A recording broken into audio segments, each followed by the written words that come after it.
ఇక GO number 29ని రద్దు చేయాలని గ్రూప్ 1 అభ్యర్థులు తెలంగాణ ప్రభుత్వాన్ని కోరారు.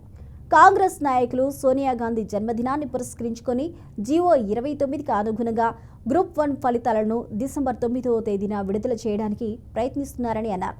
ఇది పూర్తిగా తెలంగాణ ఉద్యమ స్ఫూర్తికి వ్యతిరేకమని పేర్కొన్నారు. ఒకవేళ ఫలితాలను విడుదల చేస్తే నిరుద్యోగులకు తప్పుడు సంకేతాలు వెళ్తాయని వారు తెలిపారు. గ్రూప్ 1 కోసం ఎదురు చూస్తున్న నిరుద్యోగులు జీవో 29తో నష్టపోతున్నారంటూ చెప్పారు. దాన్ని రద్దు చేస్తూ జీవో 55ను తిరిగి తీసుకువచ్చే విధంగా రాష్ట్ర ప్రభుత్వ ఆదేశాలు జారీ చేయాలని గ్రూప్ 1 అభ్యర్థులు కోరుతున్నారు.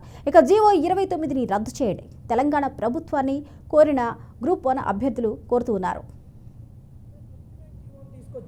ఈ 29 జీవో అనేటటువంటిది రాజ్యాంగ మౌలిక సూత్రాలకు వ్యతిరేకమైనటువంటిది. ఈ 29 జీవో రావడం వల్ల ఇక్కడ తెలంగాణ గడ్డ మీద 10 సంవత్సరాల నుంచి గ్రూప్ 1 కొరకు ఎదురు చూస్తున్న SC, ST, BC, minority, EWS అభ్యర్థుల యొక్క ఆకాంక్షలన్నీ కూడా అడియాశలైనాయి. ఈ 29 జీవోను 55 జీవో ప్రాంతంలో తీసుకురావడం జరిగింది. దాని బదులుగా తెచ్చిర్రు 55 జీవో రూల్ ఆఫ్ రిజర్వేషన్ను ఇంప్లిమెంట్ చేస్తుంది. ఈ 29 జీవో తోటి అందరు ఆశలు అడియాశలు అయినాయి.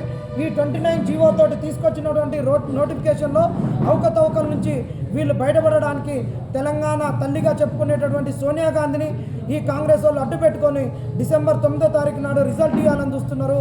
దీనిని ముక్తకంఠంతో మేము వ్యతిరేకిస్తూ సోనియా గాంధీ గారు దీనిని తెలుసుకొని నా బర్త్డే సందర్భంగా నిరుద్యోగులు గోసపడద్దు, మరీ ముఖ్యంగా తెలంగాణ బిడ్డలు జీవితాలు ఆగం కావద్దని తెలంగాణ తల్లి ఈ రాహుల్ గాంధీ గారు, ఈ ప్రియాంక గాంధీ గారు ఇచ్చిన ఆకాంక్షలను కూడా నెరవేరేటట్టు ఇక్కడ ఉన్నటువంటి రేవంత్ రెడ్డి గారికి డైరెక్షన్స్ ఇవ్వాలని కూడా మేము వేడుకోవడం జరుగుతుంది. ఈ 55 జీవో పైన ఉన్నటువంటి మంచి సదభిప్రాయాన్ని ప్రజలలోకి తీసుకొని పోయినాం. ఈ 29 జీవో వల్ల జరుగుతున్నటువంటి నష్టాలను అన్నిటిని కూడా యావత్ తెలంగాణ సమాజం ఈరోజు తెలుసుకోబట్టే మేము చేసేటటువంటి ప్రతి పోరాటం